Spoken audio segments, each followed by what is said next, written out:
fucking cheats. Simple as that. That's me. I'll never box for eBay again. They're cheating bastards. They're paying everybody. And no, I don't give a fuck. I'm cursing on TV. I was here to win Olympic gold. My dream's been shattered now. But you know what? I have a big career ahead of me.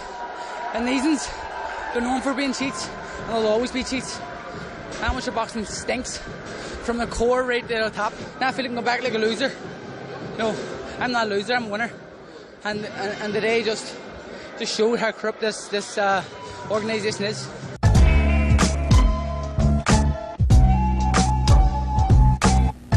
Not trying to put him down, but I would, and it's so easy for me to do it. In spite of what anybody say, I do what I want, and this is probably why I lost, because I say it like it is, and I will continue to say it, and it take till the day I die. Rocky couldn't carry my jock strap. That's right. And I appreciate if Jerry Lister and anybody else that try to run a computer fight to put the truth in the machine and not some fantasy thing because people want a white hope. There will never be a white champion as long as black fighters fighting the way they are. If I hurt your feelings back there, so fucking what? Wait, hold it. This is my show, and you are being invited by Caesar's Palace. You are freeloading off your brother even after he's dead, and Chef busting up your ass.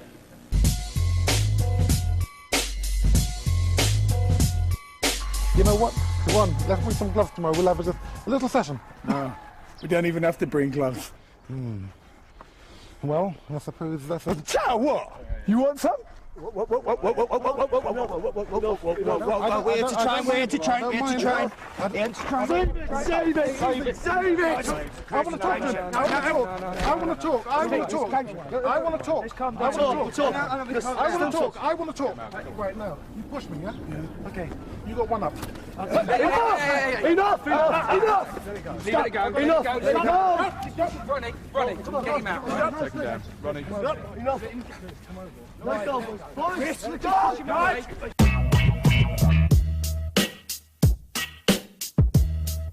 Trinidad and Hopkins in the most anticipated middleweight matchup in years.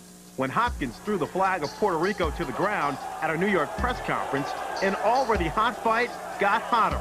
Hopkins, perceiving a pattern of Trinidad's Puerto Rican fans disrespecting America, including the booing of the American anthem at the Trinidad Jockey fight, promised his own personal revenge. Come Sunday morning, everybody in Puerto Rico will have their flag at halftime. Hopkins continued the campaign of belligerence at multiple press stops, including an incident in Puerto Rico that saw pre-fight hype become hysteria when Hopkins once again threw the Puerto Rican flag to the ground.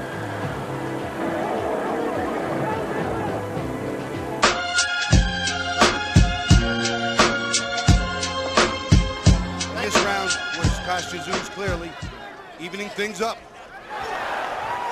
And ending strong. Down he goes. A right hand. He's in trouble. He's in real trouble. It's over. JD stops the fight in the second round. And it's Castazouz. A right hand upstairs. And it's over just like that. Unbelievable. You know, Steve, was something I think the people at home should know. If you get up and fall back down, it's an automatic. Stop it. Again, coming forward, Castazouz has the power. Oh, look at this. This is no good. Taking a glove to the neck of Jay Nady, and then add the IBF belt of Zabzuda, who continues to explode and be expressive and has to be restrained.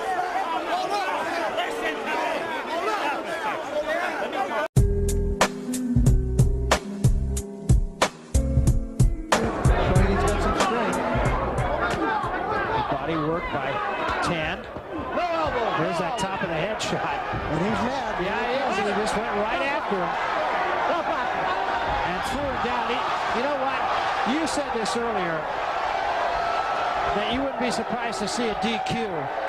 And it looks like Kozer is trying to do that. This is all of a result of that hitting behind the head. He said he was not going to take that, and if that happened anymore, it was going to be Katie bar the door, and you saw it.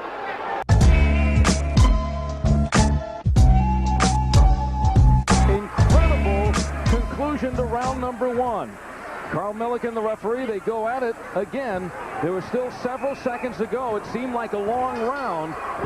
There's the bell, and now some extra work. Oh, a little kickboxing by Elijah Tillery. Bo won't stand for that. Rock Newman, the manager of Riddick Bowe, and a tag team comes in, and Elijah Tillery does a 360, a spill out of the ring.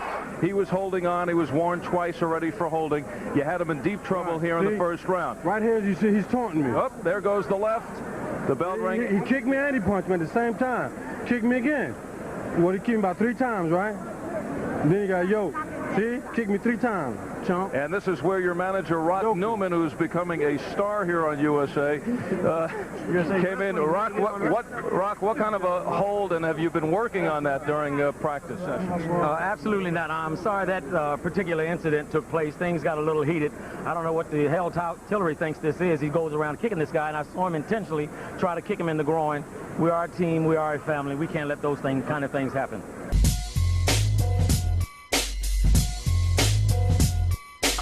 Salisbury just for a moment, and now the champ's gone a bit wild, and Bernie Hall has actually pulled him. Oh, and here's a real go. You won't see this too often. One of the cornermen, the fight's still going, and one of the cornermen from Tibblecoff's corner, Chucky Raymond, the referee, is trying to stop it. The cornerman's down. Chucky Raymond is now fighting with one of the cornermen. The fight will have to win. Chucky Raymond throwing everything. Bernie Hall is now throwing punches. There are other people in the ring. There must be 20 people in the ring, punches flying everywhere.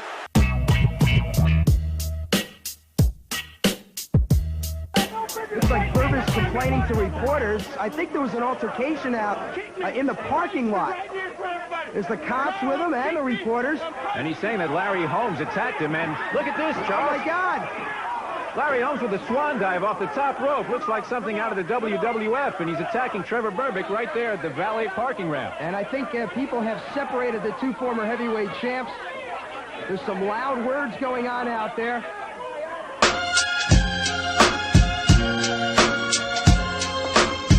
And the pair came head-to-head. Chisora slapped his opponent across the cheek. And that followed the usual bumping and barging. Oh, he got in there early, didn't he, Chisora? Well, at least he got one in, didn't he? Vladimir does not look amused, and I think the reason is that some of the water which Chisora was drinking just prior to those introductions being made may well have somehow wound up on the face of Vladimir Klitschko. Here in Munich, here you go.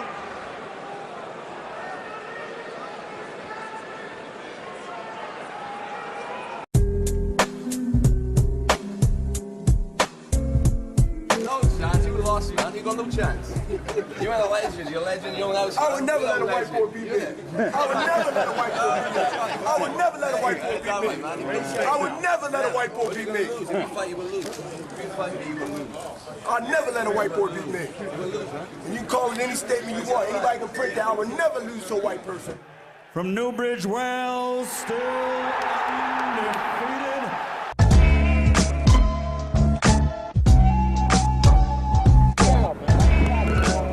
Sit down, Joe. Why you think I'm equal? Sit down, Joe. Huh? Sit down quick. Why you think I'm equal? So the brothers are here. Doing this too?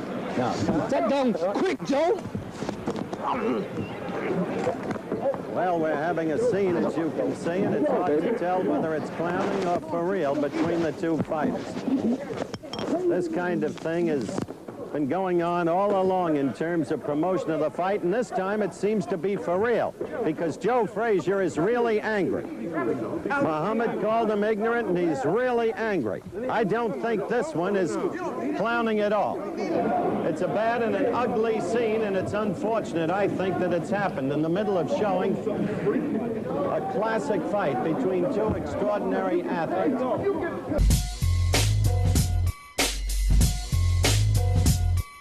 Did he question your sexuality? Yeah, he said, why are you starting that gay stuff? I'm saying, I'm not gay. Why are you calling me gay? I'm 100% woman's man, so don't even play that. If you're worried about that, bring your sister, bring anyone. No, hold. I'm tell you right now, if you don't want me saying nothing about your mother, your father, or anybody else in your family, do not say nothing about my family. Be careful what you say. Do not say nothing about my family. Be careful what you say to me. Do not say nothing. Man, you ain't nobody. I say what I want to say to you. Go ahead, man. I say what I want to say to you. What you mean? I just said it. Whoa, whoa, whoa.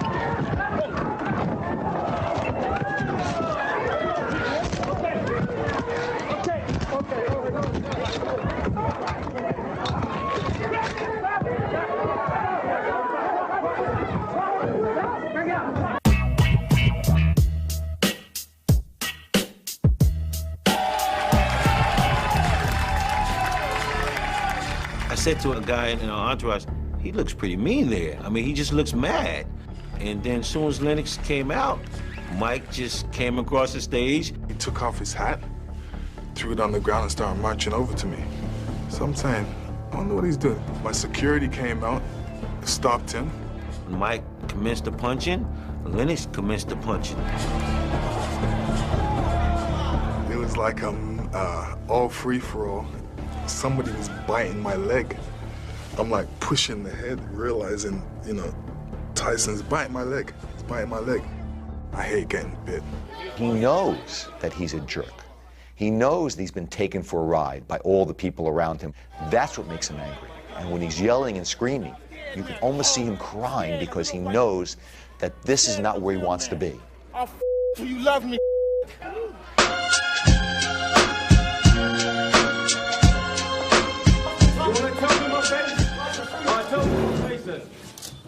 I'm coming in and tell me my face. You want to fight me?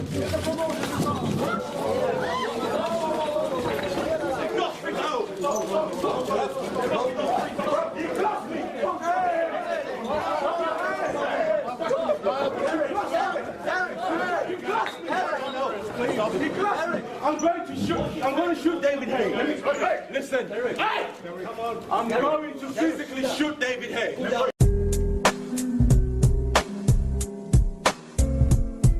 Round was all about Darrell's jab as he finds himself along the ropes, and not again after the bell. Stop the bell. Stop the bell. And you heard the referee's instructions as well. And Anthony Darrell, the brother of Andre Darrell, appearing to be in an altercation at ringside. Unfortunately, there's no need for that, though. Very emotional about what has transpired to his brother. Oh, wow. Oh, my. Oh, Jesus. Oh, my goodness gracious. My gosh. That's inappropriate to say the least. That's assault, you guys.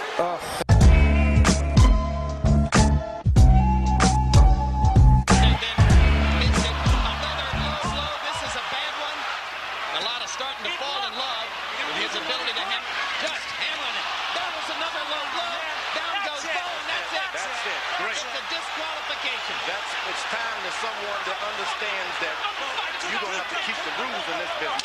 And now there's a fight in the ring that's been started by some of Bo's handlers who went after Lou Duva, and somebody's going to get hurt in there. This is a very desperate situation. Lou Duva's in trouble. Lou Duva's in trouble on the ring mat. George Foreman doing his best to stop it. Two more guys going into the ring. The blows that may indeed have saved the fight, and now it's for Bo, and now the riot in the ring flares up again. I've never been involved in a more personally terrifying situation than that one. This ring has been stormed by thugs and hooligans. If you follow boxing, you know that Lou has had coronary difficulties within the past year. It's of extreme importance to his life that they get him out of there. Now the riot has spread to the far side of the ring, and I see some people who are jumping on top of people at ringside and beating people with chairs. The only thing I know that may have been comparable, but in a different situation, and it's flaring up again now behind us. Another riot. Guys jumping over chairs. And fights are breaking out at ringside with no police in sight. Impossible to imagine what's going to be done to restore order here, but right now there are no police in sight.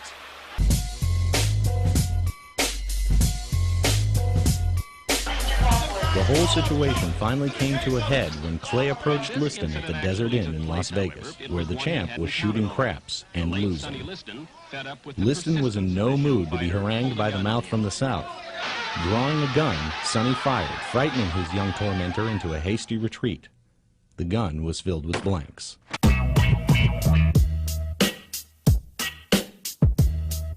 Richard the Alien Grant. So Butler's number 8 ranking is going to take a hit. Richard Grant in the mild upset.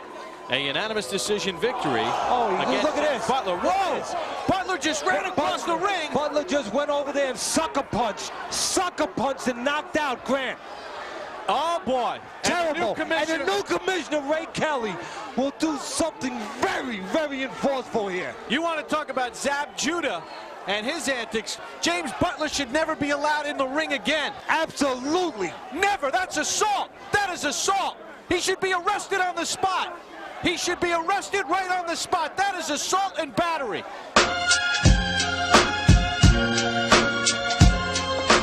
That's the jab Mike didn't have in the first fight.